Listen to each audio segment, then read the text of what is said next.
It has been a long few years. There are just so many problems in the world, so much is going wrong that I can't even anymore. So I'll tell you what I'm going to do. I'm going to run away.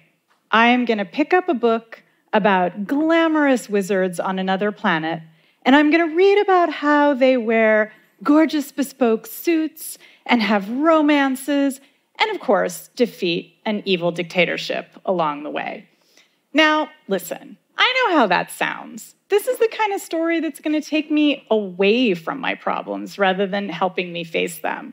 But as a journalist and a science fiction writer, I've witnessed the way escapist stories can nourish our relationship with the truth and help us see the real world with fresh eyes. And I'm here to tell you that your favorite escapist stories can do the same thing for you and maybe set you on the path toward building a better world. I want to introduce you to an amazing group of science fiction fans. They're called the 501st Legion, and they're cosplayers. That stands for costume player. And in this case, that means that they dress up like stormtroopers and clone troopers and pretty much any other bad guy from the Star Wars franchise. There's a few good guys thrown in there too. Now, there's members of the 501st all over the world. Your town might actually have a chapter of it. And they do typical things that science fiction fans do. They go to conventions, they march in parades and show off their costumes. But you know what else they do? Charity. They raise money for the Red Cross and the Make-A-Wish Foundation and lots of other groups. And that's not exactly what you expect from bad guys. In fact, it doesn't match our stereotype of fans who go this deep making their own costumes. We imagine that those people would be hiding away from the world. But these guys, they've re-engaged with it. This is Andrew Liptak. He's a historian and a member of the 501st. And he recently wrote a book called Cosplay, A History, where he talks about the origin of these stormtroopers' love of charity. And he explained that it started out because groups of these fans would get together and they'd swap tips on how to build armor and what to do when your armor is falling apart. But they began to realize that people in the group couldn't all afford the fancy injection molded plastic that they needed to build these costumes. And they started raising money for each other. And then they started thinking about other communities that could use money and resources too. And that's how they reimagined their community as going way beyond Star Wars fans into groups of strangers. And this is how escapist stories can help us reimagine our relationships with each other and other communities. Now, I want to introduce you to a character I created for my science fiction novel, The Terraformers. Their name is Scrubjay, and they're a sentient flying train. Now, they come from a distant future on another planet where autonomous vehicles are people. And in fact, Scrubjay is part of a worker-owned cooperative of other sentient flying trains that bargain collectively with cities about how to provide the best service, most comfortable trains. And when I was creating the character of Scrubjay, there were certain things I knew for sure that would be true about them. Like, I knew that they were going to fall in love with an investigative journalist who's a cat, because obviously. But what I didn't know was what Scrubjay the train would do for fun. So I emailed the head of the Department of Public Transit in San Francisco, my hometown, and I said, "Would you talk to me about train consciousness?" And luckily he said yes. His name is Jeff Tumlin, and he's a science fiction fan. And it turns out he'd been thinking his whole life about what trains would be like if they were people. So what would trains do for fun? Jeff said they'd play strategy games. Because of course, they're constantly thinking about how to optimize their routes and how to get from one place to another in the most efficient way possible. So strategy games, definitely it. Now, I think that Jeff and I had this admittedly odd meeting of the minds, partly because he and I are both engaged in the same project. We both want the public to understand that transit is part of a healthy human future. You know, the mobility provided by public transit, it brings communities together. It helps people get to work or have a fun vacation or trip, even if they can't afford to own and maintain a car, or if they don't want to because they don't like what cars are doing to the environment. Now, as a writer, I can invite my readers to value public transit by personifying it, by creating a character who is lovable and kind and has a cute cat companion. But Jeff, he has to go into rooms full of city representatives and stakeholders and ask them to put resources into our public transit system in San Francisco, which, by the way, desperately needs it. But when he talks to those stakeholders, he takes inspiration from science fiction because he tells them a story about how the city will become healthier if they invest now in transit that will continue to function for 10 years or maybe even 100 years. Now, luckily, San Francisco is putting some resources into upgrading our transit this year and hopefully next year too.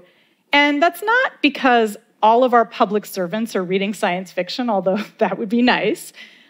It's because they're taking inspiration from this vision of a future that doesn't exist yet, a future that could come to pass where public transit is robust and allows the city to be a healthier, more connected place. And this is a way that escapist stories allow us to reimagine our relationship with the places where we live and reimagine the kinds of services we want to offer to the people who live there. Let me give you another example. I recently was lucky enough to hang out with a group of researchers who were studying how to mitigate the effects of coastal flooding that comes from storms that will be coming more often due to climate change. They're building an engineering marvel called the Emerald Tutu, and it was inspired by an escapist internet aesthetic known as goblincore.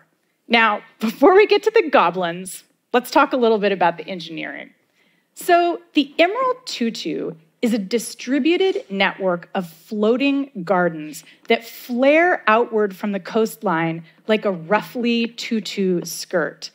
And when coastal flooding comes, this acts as a permeable barrier. And so as the waves come toward shore, it dampens their force, preventing the kinds of floods that ruin infrastructure and claim lives. I was lucky enough to be there when the Emerald Tutu team was testing out one of the pieces of the Emerald Tutu. Each of those gardens that's tied together in a network is made from a giant blob of biomass. The team nicknamed it the Chungus. Here you can see the Chungus at a lab that I visited last year, the O.H. Hinsdale Wave Research Lab at Oregon State University in Corvallis. And they were testing out the Chungus in one of the lab's coolest pieces of equipment. This is a 104-meter-long cement flume full of water, and at one end there are these huge robotic paddles that can create massive storm waves. So what the team wanted to know was, is this potential floating garden going to be able to actually dampen the force of storm waves? So they used those paddles to unleash huge waves, and it worked. The waves washed past and through the Chungus, and they became smaller, and by the time they hit the synthetic shoreline at the other end, they were just this gentle, lapping tidal bore. Now, here you can see Louisa Wise, one of the engineers. She's in the boat. And what she's doing is she's attaching these thick pieces of plastic ribbon to what will be the bottom of the Chungus. And that's to simulate the seaweed and grasses that will eventually grow on the outside of this biomass. And what they found was the more that seaweed and grasses grow on it, the better it is at dampening wave force. So the greener and more beautiful it becomes, the more effective it is at preventing storm surges.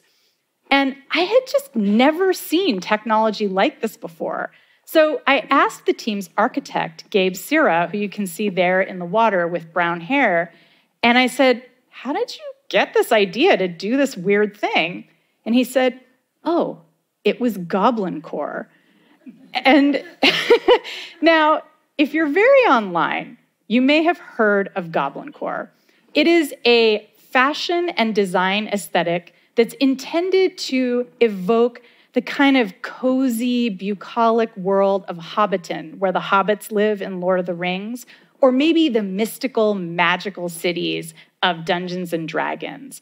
It's a little bit like cottagecore, which is a bucolic, simple aesthetic, but with more bugs and mushrooms and dirt and messiness.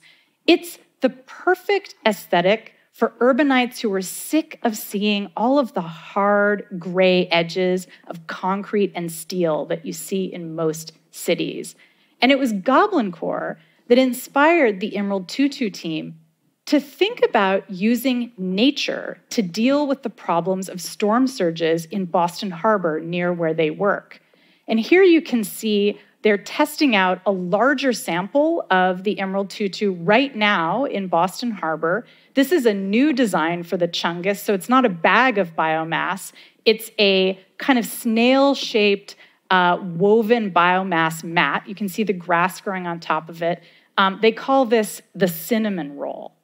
And they're not the only group that's exploring this idea of soft green infrastructure. There are groups of city planners and engineers all over the world who are trying to bring nature into cities, kind of creating like a plug-and-play ecosystem or an instant wetland. And the Emerald Tutu team could not have gotten there without goblincore. So this is a weird but crucial lesson to keep in mind, because changing the world doesn't start the moment that you break ground on a new infrastructure project or put resources toward building a better train.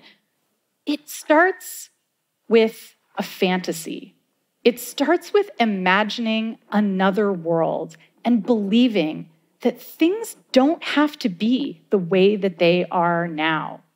So the next time you're reading about sentient flying trains or watching a movie about wizards on other planets or enjoying whatever kind of escapist stories give you happiness, hold that sense of infinite possibility in mind and put it into practice in your life.